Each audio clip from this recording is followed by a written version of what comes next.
So baada ya kufanikiwa kupitia part 1, part 2 na part 3 kwenye upande wa Google Docs. So leo tutaendelea na part 4 ambapo ndio itakuwa the last part about Google Docs. So leo tutaangalia jinsi ya kujilinda sio kwamba na zile data ambazo zinakuwa leaked online. So part 4 itakuwa expert Google Docs and defensive thinking. How security professionals think about information exposure, auditing and not exploiting. So tunasema hapa, nasema the mindset, security professionals don't discover secrets by hacking. Ndio kwamba sio kwamba wana hack, ila by hacking search engines they notice what an organization has already published. Ndio kwamba kitu gani mmekipublish online without realizing. Google Docs in the discipline use of standard search operation to surface already indexed content.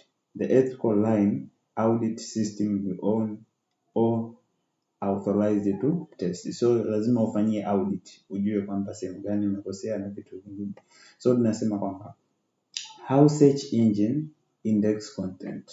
So ndo kitu cha kwanza nasema search engines learn automated crawlers that follows links, fetches pages, store a processed copy in a searchable index. Anything reached by link with no authentication in front, it is candidate for indexing.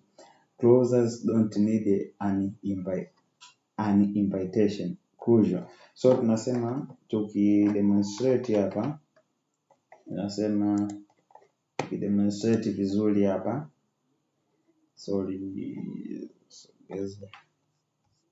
demonstrate vizuri tu. So tunaweza kusema kwamba tunasema tunakuwa tuna kitu hichi hapa, hii ndio Google, sio hivyo? Hii tunasema Google, sio hivyo? Ambapo ndio kunakuwa kuna pages mbalimbali. Nasema kunakuwa kuna labda page inahusiana na kampuni fulani, sio hivyo? Labda page hii hapa inahusiana na kampuni fulani, labda na page nyingine hii hapa, labda hii hapa na hii labda page fulani. So inachokifanya kunakuwa kuna tunasema nini? Kunakuwa kuna hizi zinaitwa kunakuwa kuna hichi kitu kinaitwa nini? Kinaitwa crawlers. Crawlers zinakuwa kwenye party, sio hivyo? So crawlers zinachokifanya zinakuwa zina index hizi site zote kwenye links ambazo nini zipo public za hizi sites zote. Let us say na hii site labda na hii site, ambapo zinakuwa zina index kwamba zinaziadi kwa nini kwenye browser ili ziweze kupatikana. So na hizi hapa, so ambazo ni public. Nasema search engine learn automated crawlers that follows links. So inachofanya crawlers ina search links, inatafuta links, inatafuta pages, ina store pia processed copy vile vitu ambavyo ambavyo vimefanyaje ni searchable.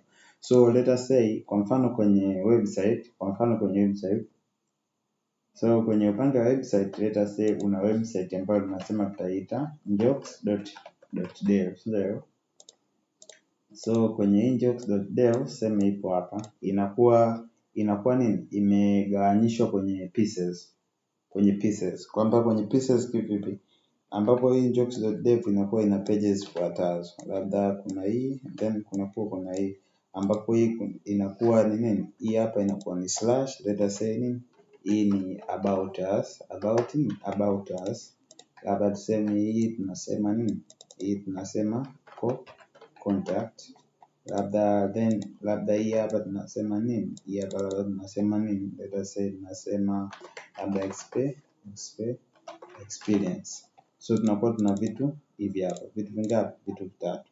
So inachokifanya nini? Crawlers, hii crawler inachokifanya, crawler itakuja itatafuta list ya hizi nini? Ya links, ambapo hii ni link au pages, ambapo si kwenye hii page yetu ni injokes.dev itatafuta hii link, then hii na hii ambazo ni public, then itazifanyia nini? Index kwenye upande wa browser.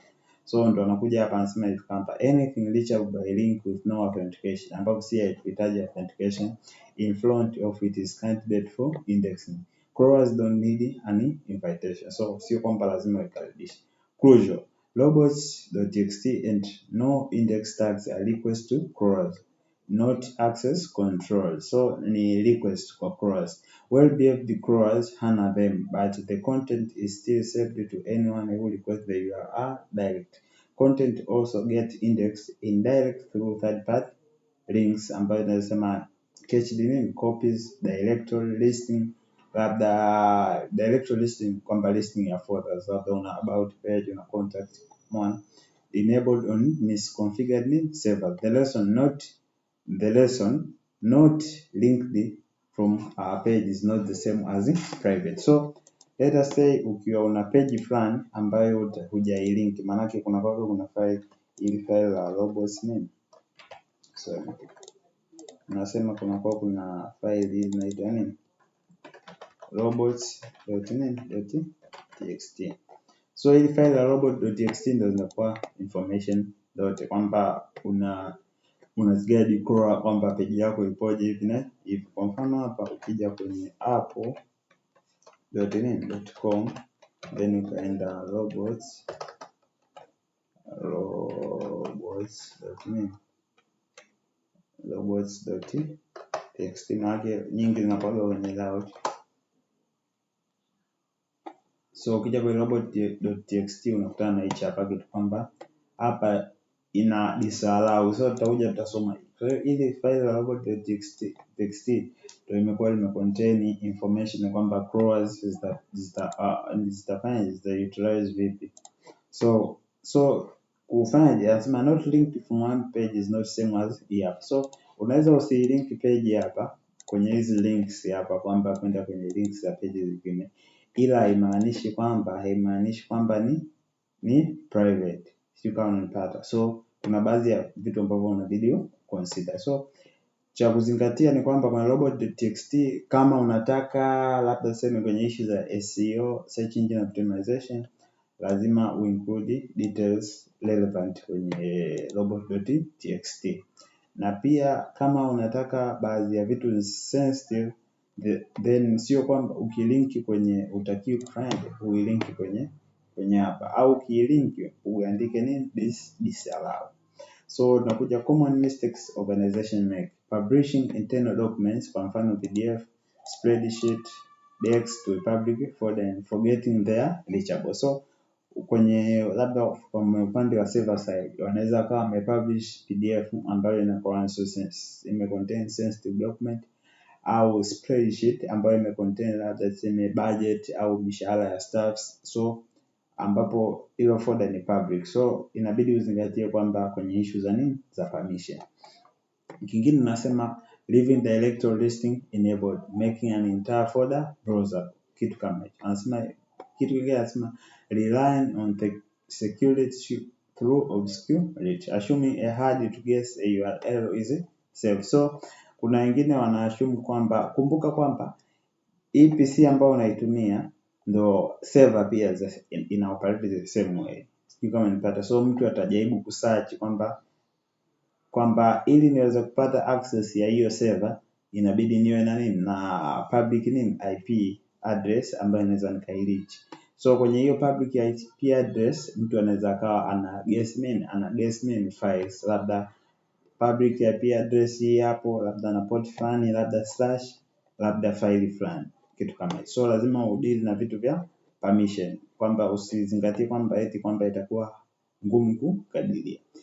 Pia vingine anasema committing config files, credential, API keys and public code. So ni muhimu kuzingatia kwamba configuration files kama labda tuseme URL ya website, labda kwa mfano unatumia MongoDB, inabidi ufuate zile procedure ambazo zinatakiwa. Na credential, labda API keys, labda kwenye .env au SMTP details na SMTP password au na app password. So inabidi uzingatie kwamba kwenye namna gani ambavyo vitu gani inabidi uzingatie kwenye unapofanya commit hivi vitu. Kitu kingine, leaving backup and log file in the web root. So kwenye issue za backup file inabidi uziremove au ufanyaje upunguze access. Maana mtu anaweza akaenda labda let us say server fulani IP address, let us say IP address labda ngapi labda then akaenda labda slash nini akaandika nini backups. Akiandika slash backups labda uliziacha backups hapo, then yeye anaweza akazipata hizo backups. Kingine anasema exposing staging or test environment to free data the internet. Maana wengine wanakuwa wanafanya testing ya vitu fulani. So unapofanya testing, angalia kwamba hizo data zisiwe unaziprotect kwa namna gani. Alafu kitu kingine nasema treating robots as protection when it can actually advertise the path. Kwa mfano hapa huyu hapa tunajua kabisa sio kwamba hii ni kwamba ni anasema treating hapa as protection, kwamba sio kwamba ukiandika disallow kitu fulani haita index, but mtu anayetaka kufanya labda exploitation akiangalia hapa anaanza kusoma kwamba kumbe sitemap hii iko hapa, sitemap ipo hivi na hivi, wameallow kitu fulani, disallow kitu fulani. So ndio hivyo. So baada hapo anasema understanding information exposure. Exposure is spectrum, not a binary. A single exposed document may be harmless. The risk grows when the small pieces combine. Kwamba kidogo haba na haba, ndio hivyo. An e-app charge plus an email naming convention plus a vendor invoice can give an attacker enough to craft a convincing phishing message. So anakuwa anajua nini? Akipata hizi detail labda kwa mfano email naming convention na vendor invoice, anajua kabisa kwamba attacker anajua kwamba nikiwa na hichi na hichi na ana connect na doors kwamba nitaattack hivi hivi. So tunakuja nasema defender and therefore think about aggregate exposure. The mental model assume everything public will eventually be found. Index cross reference, then ask whether that is acceptable. Then tunakuja hapa nasema responsible disclosure. If a professional finds exposed data, especially belong to someone else, the ethical path is disclosure, not exploitation. Kwa hiyo inabidi utoe information ila sio kufanya nini exploit. Labda kama wanatoa issue za bug bounty au issue zingine, then unaweza ukaripoti then ukawa awarded. So kuna procedures, maybe stop, avoid downloading or spreading the data beyond what is needed to confirm the issue. Then asma identify the responsible party and find the security contact file bug bounty program or general security email. So hapa naweza nikasema labda kusema kuna tuone kama wana security.txt security.txt naona hawana security.txt. Kuna baadhi ya pages wanakuwa nazo. Tunasema report private with enough detail to reproduce and allow responsible and allow reasonable time to fix before any public mention, kabla ya watu wengine wakajua. Never demand payment over level defined that closes into So labda kama wanatoa huduma za bank, then ukaweza ukademand payment. Testing system you don't own or have authorization can be illegal. So kwenye vile vitu ambavyo vimiliki inaweza kawa ni illegal. So kuna baadhi ya keywords ambazo unaweza kuzitumia au docs command. Mfano hii hapa kwa ajili ya kupata site fulani, labda hii hapa kwa ajili ya kupata file type ambazo zipo kwenye PDF, hii hapa kupata document ambazo zile confidential. So tunakuja hapa anasema hivi kwamba why is this matters, why organization should audit public content. You can't protect what you don't know you have exposed. A visibility review shows the organization is on surface done on a schedule. It catches leaks, a mistaken public fraud and only backup before an adversary does. Why sensitive data should never be publicly accessible. Once content is indexed, it can be cached. Maana kuna namna ya kusketch hizo data ambapo naweza hata kama wewe ukazifuta, kuna namna ya kuzipata hizo data. So nasema it can be cached, archived, copied beyond your control. Delete the file doesn't undo the exposure window. kwamba ukifuta haitasaidia, kwamba imekuwa exposed. The only layer of protection is the authentication and the access control in front of the data. Kwa hiyo lazima kuwe kuna hichi kitu kwamba authentication, access ni control front of the data. Anasema not obscured, not robot.txt, not unguessable name. Sensitive data belongs behind the login, full stop. How security teams perform visibility reviews. They enumerate the organization domains of domains, run scope researches against their own assets. Kwa hiyo kuna wale watu wa pande wa defensive, so wanakuwa wana test kabisa hivi vitu. Anasema and feed different into hapa, removing the file, adding authentication na vitu vingine. So that's all. Then anasema key lesson: Google Docs is legitimate, valuable skill for security awareness, auditing and hosting, but its value comes entirely from how and against what is used. So ni vizuri kuzingatia hivi vitu. So that's all.